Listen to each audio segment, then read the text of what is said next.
Here at the Digital Weather Desk, powered by Century Next Bank, not only want to give you your daily forecasts and your severe weather live streams, but also maybe a little bit of weather wisdom along the way. And during the summertime months, we typically talk about downdraft or downburst potential. And those storms are sometimes the biggest headaches during the summertime months because they are tough to forecast and they happen typically over quite isolated areas. Make no mistake about it, downbursts can happen with any thunderstorm in any season, but again, we typically talk about them more during the summertime months. I'll get to why in just a minute. First, you need a thunderstorm.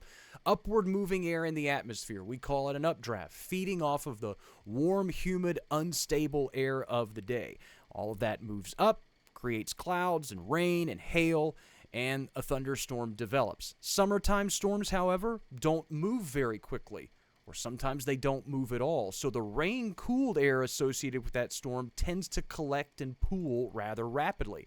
That will cause the updraft to weaken rather rapidly. So what happens with all this colder air? It starts to sink back down to the surface, and it picks up speed, and eventually your downburst forms. That strong surge of air hits ground level. It can't go into the ground, so it spreads out in all different directions.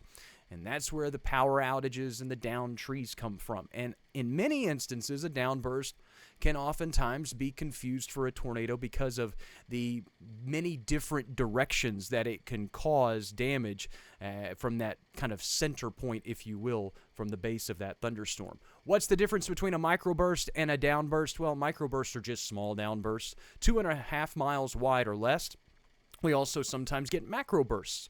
Those are obviously larger, greater than 2.5 miles in width.